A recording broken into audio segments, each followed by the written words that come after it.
Ano nga ba talaga ang tunay na dahilan ng paglantad ni Abigail sa publiko?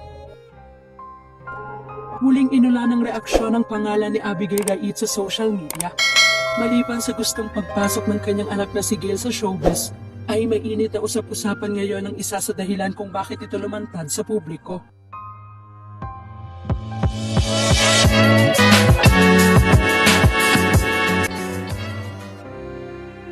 Una ng usap-usapan na papasok umano sa showbiz industry ang anak nitong si Gail Francesca. Kasabay ng paglantad ng mag-ina, ang paglabas sa social media ng mga video ni Gail na kinakanta nga ang hit song ni Francis na isang paraan ng pagsasabi niyang tunay siyang anak ng sumakabilang buhay na King of Rap. Pinaghahandaan na ni Gail ang pagpasok niya sa showbiz sa pamamagitan ng pagdalo sa workshop.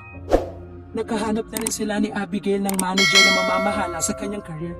May ilang nakapansin sa tunay daw na pakay ni Abigail at kung bakit ngayon niya naisip na lumantad sa publiko. May binabalak na ba ang dating karelasyon ng rapper na si Francis M?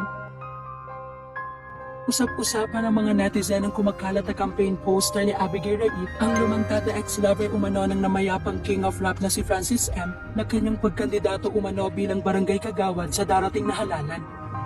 Sa barangay Tuklong sa Kawit, Cavite kakandidato ang dating karelasyon ng pumanaw na legendary rapper. Samantala sa isang social media post naman na nakapangalan kay Abigail, ginawang profile photo ang nabanggit na campaign poster.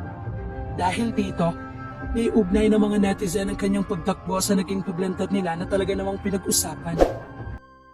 Samantala, lumabas man sa publiko o hindi si Abigail, ay alam naman nating qualified itong kumandidato dahil meron siyang pinag-aralan at mukha namang kaya nitong magsilbi sa barangay. Marahil nagkataon lamang na kailangan niya ng pondo para sa kanyang pagtakbo sa halalan.